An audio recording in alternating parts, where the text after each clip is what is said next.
What is going on, everybody? Welcome back to the Cousin Cecil Show. I'm your host, Mike Fowler. I'm here to tell you, have a good year. Have a good Christmas. See you next year. Because this is the last, quote-unquote, weekly episode that involves the weekly news. So,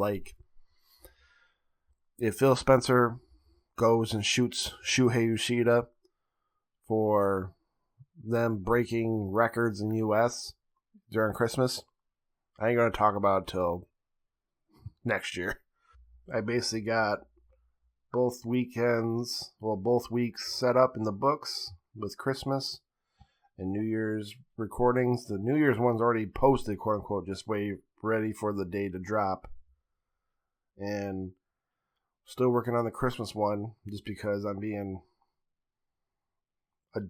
too much for it. I should have, I could have just done a cheap way of all right, bye-bye, send it out. But I hope everybody who listens will enjoy it.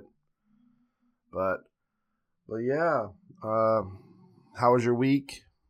How's your life going? Hopefully you got everything according to plan for your holidays, presents for loved ones or little ones, and everything. I hope you have days off. I hope you have time to relax, unwind, play some games. But yeah, it's been good over here. I'm really looking forward to I am looking forward to this 2 weeks of, you know what, this is not a hard thing. I ain't gonna lie. It's not hard, but I do like the idea of having some pressure off. Yep, it's already, don't worry. You can take 2 Sundays off, enjoy it. But yeah, let's get into it, and we'll start off like we always do, what I've been playing. And during the week I platinum Maneater on PS5, and the game's okay. I am very happy, and I'm very glad I got it for $12. It was a good game, but it's very repetitive. At the end of the day, there's multiple skins for the shark, but once you get the stone shark and all the setup for it, for your head, the fins, the tail, you're not really switching because it's probably the strongest piece of the puzzle. And when I first thought of it, because I heard oh yeah, it's an open world ocean. No, you're just in this little Gulf of Louisiana, which is a big circle.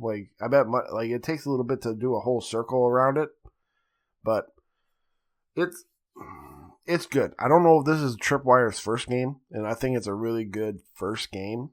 I'm actually looking forward to if they make Maneater 2, if they think of some new ways to run the battle system, because maybe okay, so when you're at a higher level, all the lower level fish that were bothering you, the predator ones, you can usually bite them, and then you can do you can shake the stick to thrash. Maybe they'll do maybe they should do a combo move or something. Maybe they do R2 to grab, to bite them, and then you can maybe do a cross square triangle combo, and maybe it does it's an arcade game. So what if they do a tombstone into the water or something dumb? Something to entertain the idea of the combat would help. But it was okay. It does a really good. It's just they put a lot of shit in that don't need to. All the feet, all the different things for the fish, for the shark. But if I had to give it, it was a good. It's a good 6.5, 7 out of 10. It's a good game. Like I said, if you get on a sale, why not? It's turn your brain off food of gaming. But majority of the week was Fortnite. Oh my god. I've been playing duos with Chowfee, and we've been not winning, but we've been getting closer and closer to first place. We got all the way to third, before, and the only it's very different. And I think I understand why the kids like it, but the upgrades to the PS5 is probably what it feels like on PC. So that's why PC players are really good at it too. It's really entertaining. I didn't know this, but like there was one time when me and Chowfie, we got into a car and he was driving. I didn't know that they had live music, not live, but like they had the baby on the radio. I'm like, whoa, because every time I was in a car, I've been only hearing like cool, like I thought it'd be like non copyrighted music, but no, it has the baby. I've heard Little Baby on there, and what's another one? There's another person offhand, but I can't remember, like a pop star. But well, it is really good, and also like both me, like I'm gonna say it right here. I'm better at shooting than Chowfie, but he's good at like, you know, being there, and also like he has his son on his like a little parrot next to him telling him what to do. So it's really funny to hear over the headphones. But it's been really fun. I'm actually looking forward to getting into it this weekend with everyone. Hopefully others will jump in and play with us. But yeah, and then also, without getting far into the comments, I also started the Dark Pictures anthology Man of Medan, one of those Black Friday pickups I got, and it's pretty good, and the only thing I have 2 cents about at the moment, it's a little clunkier in movement compared to like Until Dawn, because Supermassive Games made this one when they went to Bandai Namco for like to do this as a third party thing instead of like a exclusive console thing for PlayStation. But it's I don't mind the story at the moment. There are some parts where I think how would I word it? I thought I was talking the right way, so something didn't happen, but I think sometimes fate just happens. I don't want to like spoil it. I know it's an older game, but also but yeah, I'm not sure exactly. Like, I do know that the one different thing that makes this kind of renovative or innovative is this one has like a multiplayer mode. So like, you might be doing your own story, but one of the characters of your story is actually another online player making decisions and stuff. And like, I'm not a person of spoilage, besides I kind of know the ending of like the idea of what the game's making you decide. I don't know the actual outcome, but I understand what's going on with the player the player and player interactions. So I do know that's coming because of listening to, like, you know, Giant Bomb Game of the year that it came out. But I'm looking, it's pretty good. I like it, and also the PS5, which is, I'm not like, makes it load really fast. Like, there are moments when like it does like, it turns to black and you see the loading bar. It maybe gets to a quarter of the screen, maybe half the screen, and then it goes right back into the game. So it's nice and fast and good. There are some, I think, being on an overpowered of what its base set's supposed to be. Because there was a spot when I was talking to because there's a boat, like the captain of the ship, and there was like this weird like pixelated flutter over my player's face on one like camera shot. But I think that's because of I think it's just part of the, you know, you're on the newer gen that's quote unquote not optimized for the new gen, but no other flaws, no other hiccups. But yeah, I'm going to look back into that, and hopefully within this next 2 weeks I can push this out, platinum it hopefully, and then get into the second one, Little Hope, which I got. But yeah, that was basically what I've been playing. Again, hope you guys really, you guys should try it out. I think also, if you guys can, like I said, if I would not buy Maneater digitally, it's $40 fucking. The disc way is way to go. That's why disc will always stay around till Kingdom Come. And then also like Man of Medan. I got that for sale. Technically I got it for quote unquote free because I did the buy one get one free the GameStop, and they had the Little Hope, which was just came out this year for $20. So I got both of them. So that was a good deal. But all right, now I got my news up. Let's get into the news. Some quick ones. The Prince of Persia remake has been delayed until March 18th, 2021. Hopefully they'll work on some of the graphical wise because it did look a little wonky. Hollywood is backlashing at WB for their 2021 plans. Legendary, one of the studios, like under Warner Brothers, is kind of like, I don't want to say they're pressing charges, but they're thinking about pressing charges. They want Dune and Godzilla vs. King Kong off their plan. And right now, as a fan, I wish they would just shut up and just let it happen and just see how it goes. Because I don't think it's fair because, okay, the WB plan is going to start, it's technically starting on Christmas, if you look at it in the hindsight way. But in January is when the real, like, here's all the movies going to drop, blah, blah, blah. I don't think it's fair. They should, hopefully they take Wonder Woman as the catalyst, so to prove something. Because also I know that there's also been rumors, well, not rumors,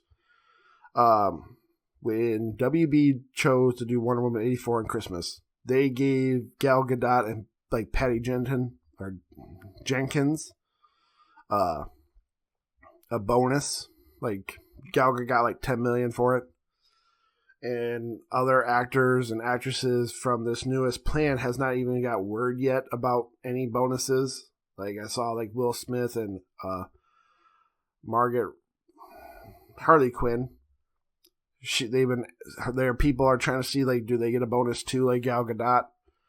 But oh boy, I hope they don't backtrack. Hopefully they just maybe reimburse the studios as well, because there was another studio and company, a monopoly of a company that had an investors thing that we're going to talk about, and holy shit, I think everybody should go all hands on deck. We need to do this because of this is happening. We'll get into that info drop later, because we're going to get into the Cyberpunk came out finally, and the reviews are out, and well, it happened since the last episode of Cousin Cecil Show. They had written reviews available on Tuesday, but there was like a weird thing. They were not allowed to show captured footage from like let's say IGN captured their own footage. They weren't allowed to use it. They were only allowed to use B-roll footage from Cyberpunk or CD Projekt Red from their own sources. So that was a little bit of a red flag for me. And then came out, and then to find out that they are actually almost unplayable on the base PS4 and base Xbox. And I think that's bullshit, in the nicest way to say it, because they had delay after delay for base PS4s, or for the old consoles. They also had, teach their own, because they also had bugs. Apparently there's a lot of bugs. There's a lot of bugs in PC. There's a lot of bugs, of course, we're talking about consoles. But one thing I did notice I heard was this: if you have an Xbox Series X or a PS5, there's bugs, but it does run smoother than old gen PlayStations and Xboxes. Xbox Series X has 2 modes. You can even lock it to 30 frames, but they both PS5 and Series X has a 60 frame per second mode, which is, at least good.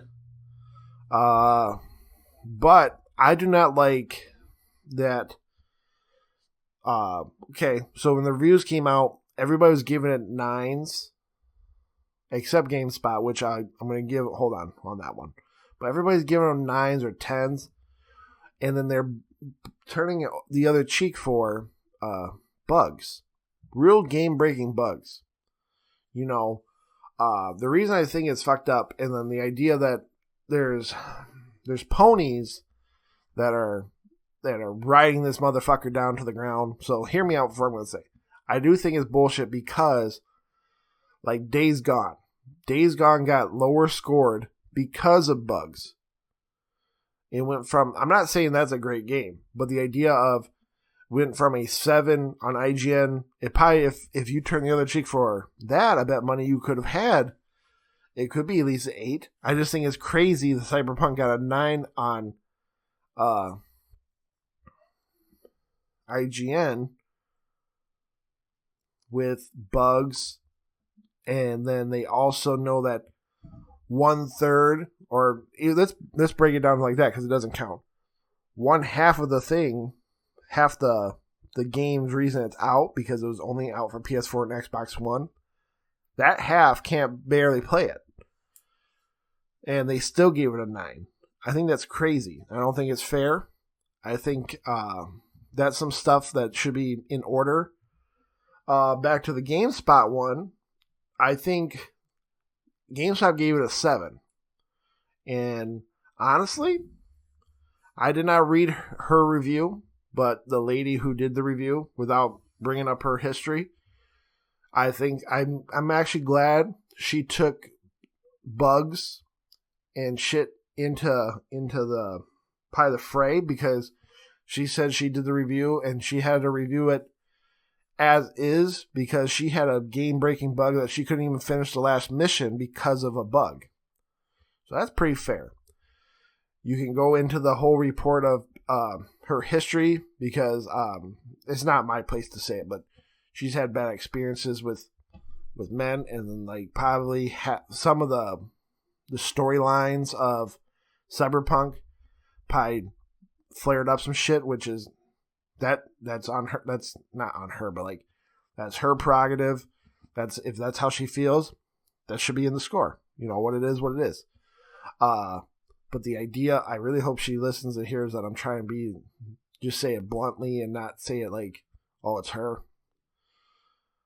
I highly doubt she's gonna listen. But the idea of just hearing it, but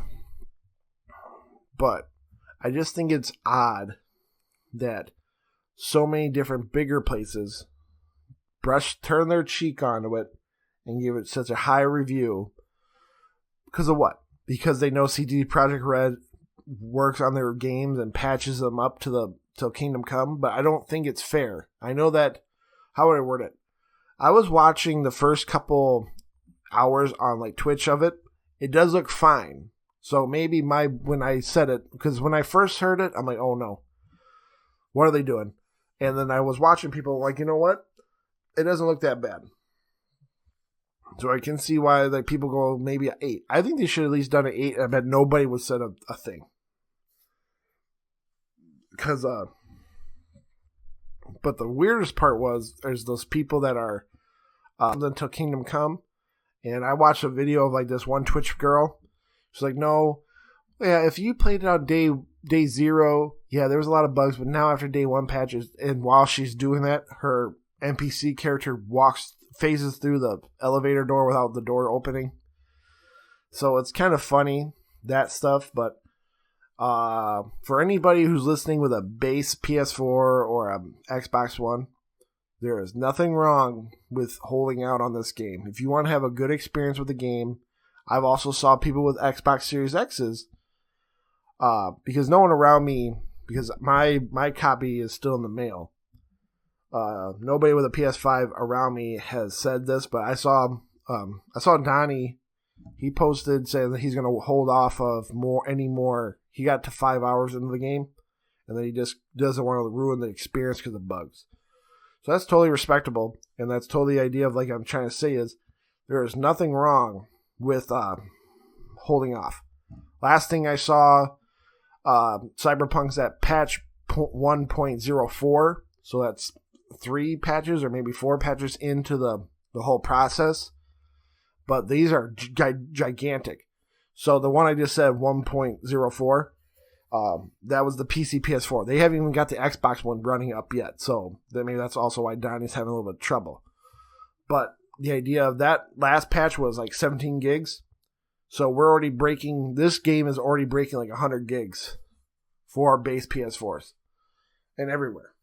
So again, there's nothing wrong with waiting. Nothing wrong with waiting for patches. And hopefully you can get on a cheaper price for having you wait for a proper running game for the system that you own of an older model. And also some more Jason Schreier poked his head out for this idea that the lead person at CD Projekt Red took the blame for the bugs or something. So they're going to still pay out the bonuses for review scores at CD Projekt Red, even though they got higher scores. But they must have known in the grapevine that their Metacritic's going to lower. So at least everybody's going to get paid for it. But they're going to also make bonuses come out as tokens for basically if you're working really hard. So crunch-fueled type of things. But also, again, I think it's bullcrap if they were holding on to the I don't know how bonuses work and how bonuses feel in the sense of your salary. Because goes into the idea like, you know, I live in Michigan, but I'm living part of the Michigan that like I bet money the house income is way lower than expected compared to other places in the town. So we're probably even close to the idea of like, without knowing it, but I bet money my house or the idea that the place I've grew up around is probably the same level as Poland. So Poland is expected you only make this much amount a month. Of course, CD Projekt Red makes more of that. Cyberpunk they confirmed that they had 8 million pre-orders paid for before day one, and it was like what is it, like 55% PC, and the other percentage was console, so it was pretty almost half and half. And they also announced that basically on day one they're already in the black. They made up all the money they needed for making the game was made on day one, so everything's going to be bought now from till who knows is profit. So I did the quick math, like 60 times 8 million, just at the $60 range is 480 million. So, just, I guess, you know, I mean, it is what it is, but I just hope, I'm assuming everyone's getting paid right. I also listening to, Cudi on the New Year's Eve listening thing. He said before COVID started, you know, it's like one of those work hard, play hard type of environments in America. So I've heard work hard, play hard also in sales. So I think it goes into the idea of you kind of know what the ecosystem is in gaming development. So I think they already are into this. I don't think they're going to be like shocked or like crying over like, man, there goes my bonus. Because I think they're already well taken care of. It's not like sales. Sales is by commission. But the idea of the bonuses are pushed into like the commission-based stuff. But that's moral of the story for base set PS4s. Wait. And Xboxes. Wait for patches. They are working on them. They've been very vocal, but also you can wait and save some money. 'Tis the season. Real quick fire ones. Alfred Molina will reportedly reprise his role as Dr. Octopus in the next Spider-Man. And then the bigger things are, they've already confirmed that Andrew Garfield, Kirsten Dunst, and if pregnancy allowed, Emma Stone are set to be in the movie as well. And Tobey Maguire was reportedly spotted at costume fitting. And so it sounds like he's made terms with Sony and Marvel. And then also another crazier one, and there's probably been more announced since I collected this info. Charlie Cox, Daredevil from Netflix, is also reportedly reprising his role in Spider-Man 3. So this is crazy, and I think it's going to be really cool. Hopefully they do it right. But we're going to have a live-action Spider-Verse movie, so we'll see how that goes. Sony finalized and bought Crunchyroll for basically $1.2 billion. So weebs rejoice. Hopefully with Cyberpunk being able to show pricks, maybe we'll get some anime titties again in our games, but we'll see. This is kind of funny. I wrote this before the Game Awards, but the Left 4 Dead creator Mike Booth has joined Bad Robot Game Studios. The Bad Robot is the J.J. Abrams movie studio. Apparently they just created a video game section of their studios. Booth will lead a team working on a original AAA co-op cinematic game for PC and console. That's all I know at the moment.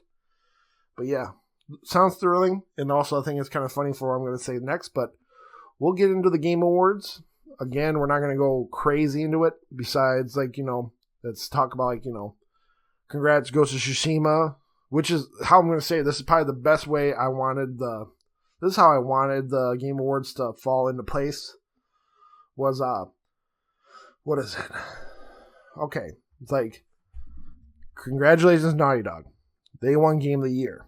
But, congratulations Ghost of Tsushima. They won the People's Choice Game of the Year. So, that is really cool and then I'm just going to say kudos to Sony. They were really the grand winners because Last of Us won 7 awards. Ghost had some. Final Fantasy VII won Best RPG. Laura Bailey won Best Performance. One cute little moment was No Man's Sky. No Man's Sky thought they weren't going to win, so they were going up against Best Ongoing Game. And, going against Fortnite. And then there's a part, and the winners are, and he goes, No Man's Sky. And then his last name is Murphy. Is it Sean Murphy? The creator of Hello Games. He was sipping on his Corona and he had to do oh shit, it's me. He's like, I thought it was going to be Fortnite. He's like, it's always Fortnite. And it was really touching moment. And another touching moment was kudos to Among Us. They won, I think, 2 or maybe 3 awards. We'll go 2 awards. At least that's for sure. 2 awards. And it's just really cool because it's only a 4-person job. And, you could hear the thrillness. And, because, they're new. Granted, the game's old, quote unquote. But, yeah, it was a really touching moment. And then, Hades won. Tell Me Why for Game of Impact. Almost everybody who you'd think needed a win won something. Even Tony Hawk won Best Sports. Microsoft Flight Sim. So Microsoft with Flight Simulator and Tell Me Why, because it was more towards Xbox. They both won their awards that they were expected. So yeah, but let's get into more what was announced, which is more exciting. Right off the get-go, they had a new Smash character announced, and it was Sephiroth from Final Fantasy VII. Really, that was probably the most surprising. I think it's really odd that they keep doing sword-based characters, but teach his own. The Initiative, the Xbox AAA studio that we rumored last week, announced that they're working on Perfect Dark, which was also kind of like a secret everybody knew about. So we'll see how it goes. It was only a cinematic trailer. Probably way too early to talk about it. Hopefully, maybe if they're going to do it, let's say if they do that episodic, maybe they'll do it. Maybe that one's the full game. Maybe their next project's episodic. Who knows? We have our first date in time of like release one for Back 4 Blood, and it is spelt with the number 4 for 4. Because I say that because it's made by Turtle Rock, the original creators of Left 4 Dead, and it has basically they're going back, and this is like the spiritual successor to Left 4 Dead. It has 4-player co-op like Left 4 Dead, but it also has this neat thing that I'm assuming these are other other players like in Left 4 Dead. The zombies that they get to be are, one of them's 20 foot tall. So I think they took a little bit of the idea from Evolve, the game that flopped for them. And it looks very awesome. It looks very clean, because the best part was like this. They know exactly, they're like, well, gameplay is king, so here's some gameplay. And they show gameplay and look really good, very clean. The alpha starts next week, but it's set to release on June 22nd, 2021. And here's another spiritual successor one. The Callisto Protocol is coming 2022. It's from the new studio called Striking Distance Studios. And it comes from the director of Dead Space 1 and 2. It's going to come everywhere. And more of a breakdown you can watch on IGN's YouTube. They broke down that trailer, and apparently there is so much Dead Space Easter eggs you could choke on it. And I'm glad. Dead Space is one of my favorite franchises, especially 1 and 2. I never got into 3 because of hearing about more multiplayer, and like they took a different direction for that. Like, I even have the fucking first book, I think Martyrs. But I think his name is Glenn Schofield, and they're set to bring out the most scariest game ever made, and just based on the trailer, so we can at least break this one down. It seems the trailer shows a prisoner, like the Callisto Protocol. The Callisto is like a prison on the moon of Jupiter of Callisto. And something happens. Prisoners are turning into monsters, because you see, and they also have like on their back of their necks have a green, like basically for the game, they have like a green life bar on their necks, kind of like Isaac did. And then they show like someone's watching this all on camera, because the person you watched the whole trailer dies. And someone opened, like, you know, like that idea of man in the sky watching it. It looks interesting, of course. Like I said, it sounds like it's gonna be possibly the spiritual successor to Dead Space. So I'm looking forward to that. And then Disco Elysium, the final cut, is coming to PS4 and PS5 in March. They also show like Sea of Solitude is going to get a director's cut for Switch. This game's crazy. This game from South Korea studios called Crimson Desert. It looks very, very innovative in the sense it's an open world RPG, and apparently it's going to come to all systems. Well, you know, PC and maybe next gen. It comes out in 2021 or winter 2021, and it was a 5-minute video of. It looked like Dragon's Dogma style, because you could jump on the monsters. It had ruins of Viking ruins to walk through. It looked crazy. And the idea of, wow, I'd go look it up. It's a 5-minute clip called Crimson Desert. It was one of those more surprised spots. We're not going to talk about everything from the Game Awards. I suggest everyone should just watch them, because I think everyone should pay respects to Jeff Keighley for always pulling this through and always making it kind of entertaining. And he puts a lot for everything, not just you, but for all gamers. Like, you know, because we're going to get into that too. But 2 indie titles that I'm looking forward to is one is a PlayStation focused one of it's an indie title called Seasons. And now this trailer was okay. But now people are talking about it because they apparently some people played it in packs from years ago. But it looks really good. It looks like a Pixar movie, which is, a cartoon Pixar movie. Or not cartoon.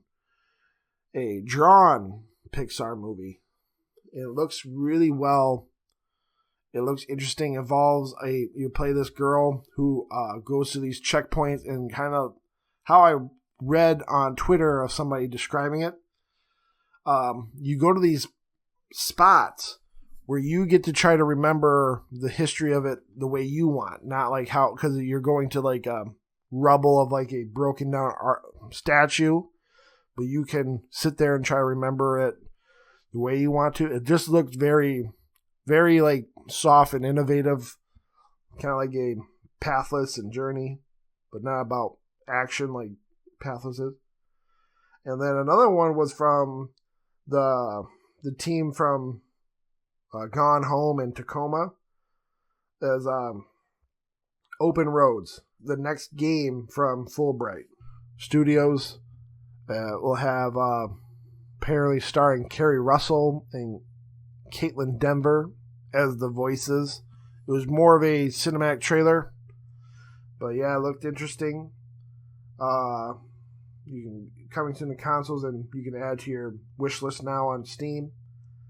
And then a kind of a out of left field announcement was there was a 5-minute trailer for Ark 2.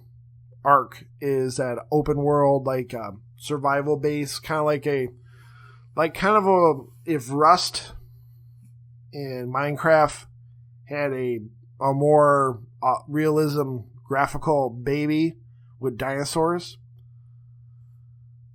And apparently they're making a sequel, which I'm more shocked because Ark has been at the Game Awards most every year. So this ain't like new for Jeff to do. But apparently they're making a sequel because they're going to probably stop. Maybe it's like those ideas like, because I'm learning this lingo. Like, you know how Among Us 2 or Among Us said their code is so old, it's more of a hassle, blah, blah, blah, but they're going to do it. So maybe Ark is ready for a new code of, online code, maybe a fucking graphical code. So, but yeah, but the weirdest part was Vin Diesel is in Ark 2. They showed like these caveman society of people, and they had Vin Diesel as their leader, and they fought a dinosaur and like these goon-looking monsters.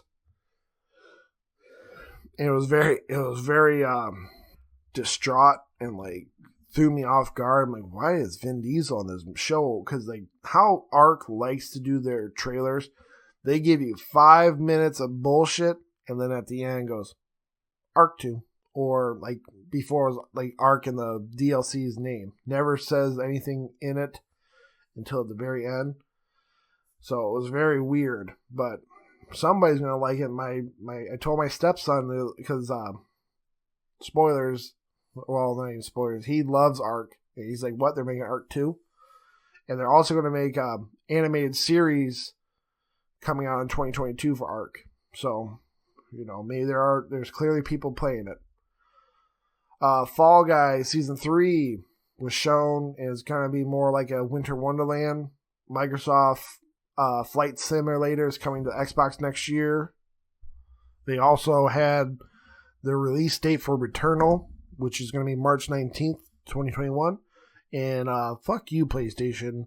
They started the trailer with a white door.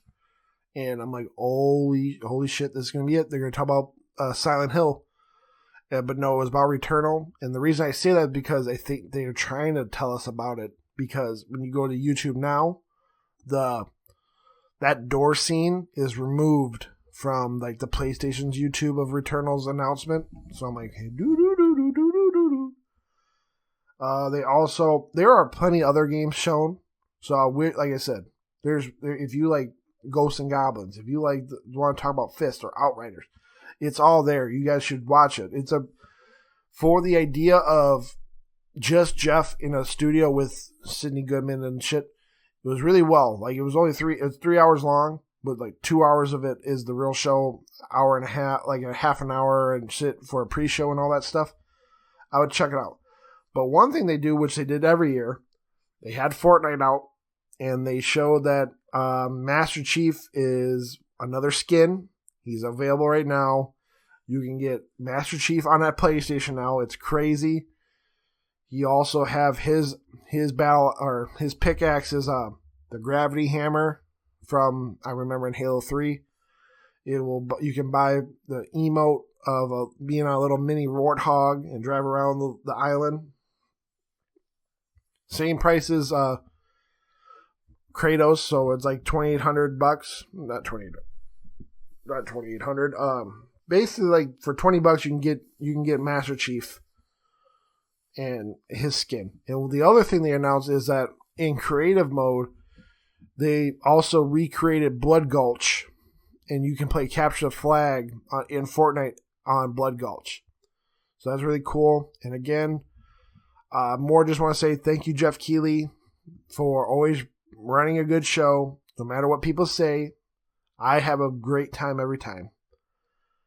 But yeah, let's get into the bigger elephant of what was going on at the same time. I'm not going to get into the whole fucking thing because there's way too much to talk about. But Disney had the investor call during this same day, and it was if I was a less of a man, I would press charges on Disney for sexual assault for jerking my dick all this whole time for all this news. It was crazy what they did during this whole thing. Plus, with the Game Awards going on, so I was coming from both ends. But at the investor meeting, they promised for Disney Plus they're gonna have, well, for Marvel there'll be 10 new projects for Disney Plus, 10 new projects for Star Wars for Disney Plus, and 15 Pixar, like Disney, all Disney ones for Plus. But we'll go into this idea, and I guess I do have so they announced basically Marvel Studios Phase 4. Black Widow, May 7th, 2021 now. Shang-Chi and the Legend of the Ten Rings, July 9th, 2021. Eternals is now November 5th, 2021. Spider-Man is going to be December 17th, 2021. Doctor Strange, The Multiverse of Madness, 2022. Thor, Love and Thunder, May 6th, 2022. And they also announced that Christian Bale is going to be the villain instead of people thought he was going to be Beta Ray Bill, but now he's going to be Grodd, the God Butcher, which is way cooler. And also, hopefully, he'll have the Null Sword. And that will talk about Venom and Cenobites right there. And then also July 8th, 2022, Black Panther 2. And they also announced that they are not recasting for Chadwick Boseman's character, which is cool. We'll see how that goes. And also has the same director for the first one, so that's cool. Captain Marvel 2, November 11th, 2022. Guardians Volume 3, 2023. Blade 2023. Ant-Man and Wasp, Quantumania, and they also announced that forgot his first name, but Majors from Lovecraft Country, he is going to be Kang the Conqueror. And they also announced in 2023 Fantastic Four through Marvel Studios, and it's going to have John Watts, the director of all the newest Spider-Mans, like Homecoming and Far From Home. And then the Disney Plus shows that were announced is WandaVision, January 15th, 2021. Falcon and Winter Soldiers, March 19th, 2021. Loki is May 2021. The summer of 2021 is the What If series. Miss Marvel is going to be late 2021. Also in late 2021 is Hawkeyes, which we just talked about. Haley Steinfeld is for sure going to be Kate Bishop. She-Hulk on Disney Plus 2022. Moon Knight. They did not confirm Oscar Isaac as Moon Knight, but they did just confirm that it's coming in 2022. They're also going to do Secret Invasion with Nick Fury. Ironheart, which is the girl who made the next Iron Suit. They're also going to do Armor Wars with Cheadles. I just can't remember his fuck. Don Cheadles. I Am Groot, which is going to be like a small clipped thing of like, dealing with baby Groot, teen Groot fucking around. It's just going to be like little shorts. And then they're also going to do in 2022 the Guardians of the Galaxy holiday special. So that's kind of neat. And then I'm not going to do it all, but I want to. Like, they also announced like that Anya, the Last Dragon, which is a Walt Disney animated show movie, which is like the same quality as like Big Hero 6 and shit. That's going to be day and date in theaters, and as well as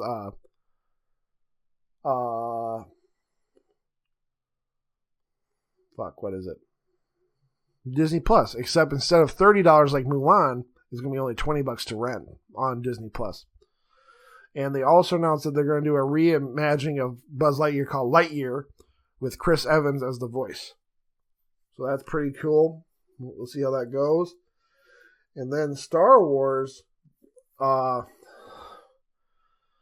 it is crazy. They have, they said Mandalorian Season 3 is going to be Christmas next year. There's going to be a Lando series. Patty Jenkins, the director of Wonder Woman, is going to have the next movie for Star Wars called Rogue Squadron. I don't know if it's going to be involving the not TV show, the video game that EA just made.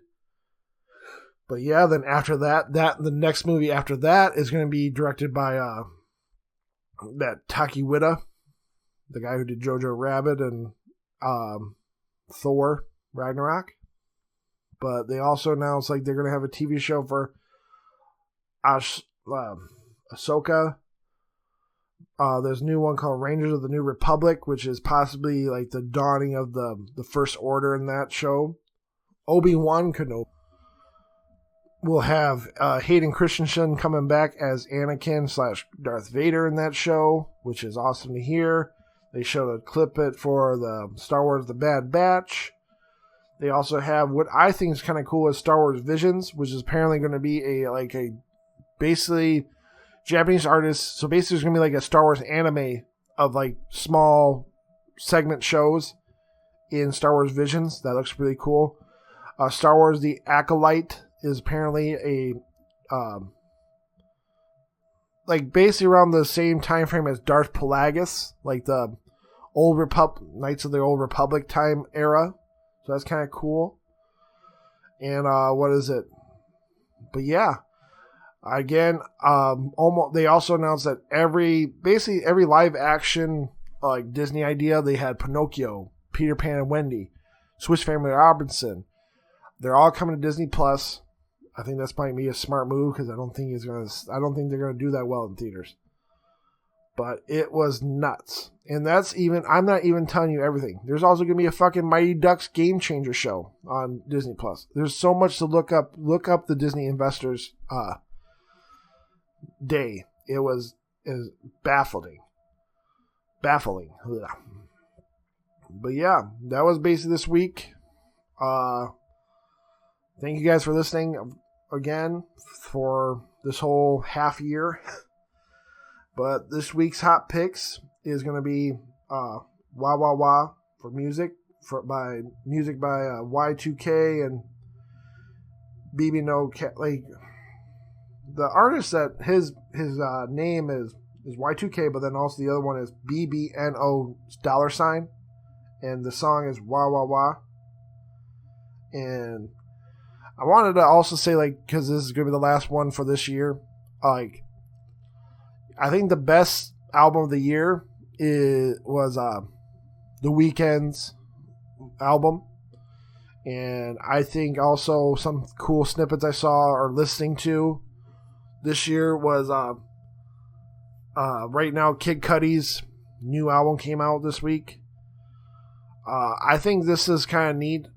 So as a white guy, Silverstein had made a new album just now that is a bunch of older songs but re-sung. So instead of this, you as back when he was like a young guy singing, it sounds pretty neat. And they also the one I just listened to was the Ides of March. Ides of March, the original, came out like when I was in high school. So they just did a re-version of it. It sounds pretty good. Not so much young kids shouting that it used to have. They did some editing and like remodeling how a grown-up would sing it now. So it's pretty cool. I think also for this season, 21 Pilots Level of Concern was really good for this time with the pandemic. And they just had a new Christmas song coming out just now. But yeah, and then also for another cool thing that I heard this year was Mumford & Sons had a live version of him singing Hurt from Johnny Cash / 9 Inch Nails. That's something to look into. But this week's is that Wow Wow Wow from Y2K. Check it out. Comics. This week, Black Cat issue 1 comes out. And for this year, death metal was running in my mind. The other history of DC Universe. The King in Black, which is I'm more shocked for the idea that, I'm trying to find the best of the year. I mean, I can do shout-outs to Thor, because I know that Jason Aaron was doing really well in Thor, and also what he's doing with the whatever Avenger book he's writing, because apparently he just revealed in his book that mutants are older than we think, but that's a whole nother rigmarole. But this week, like I said, is Black Cat issue 1. Also, for I guess best of the year, look up that crossover. It's going on. They have issue 2 out. But for movies and TV, since I won't be able to tell you, make sure you watch Wonder Woman 84 on Christmas. And the series finale, the final season of Attack on Titan is just started. Episode 1's on Hulu and Crunchyroll. Check it out. And the best of the year for TV and movies, I would have to say, The Watchmen, Lovecraft Country. Oh my God. Movies been pretty quiet this year because of the pandemic. I think Wonder Woman's going to be my movie of the year, but there's one movie I saw on Netflix called The Platform, which is it's a foreign movie, and it's very interesting about how society works. It's about a quote-unquote prison where it goes from the bottom to the top, and it's not going to left and right. It just goes like top floor is the first floor and goes all the way down. And they only get a floating platform, goes down the whole shaft of the prison, starts at level 1 and goes farther, and whatever is not eaten from the top gets to the bottom. So, you can be at floor 100 and you might not have no food, and it's very mentally interesting. For what is it? Another movie I watched. I think this year I watched King of Staten Island. That was a really funny comedy. But yeah. Oh, Palm Springs was a nice little surprise on Hulu. Oh yeah, that Jamie Foxx Project movie. I can't remember the whole thing offhand. But yeah, this week, like I said, go watch Wonder Woman 84 on Christmas. Enjoy some anime, Attack on Titan. But yeah, that's the show. Again, please follow me on Twitter at MikeFowler93. Twitch.tv/Cousin Cecil, CUZNCISEAL. Instagram at Cousin Cecil. But yeah, thank you guys for always listening. And until next time, I'll see you next year. Be good to each other. Peace.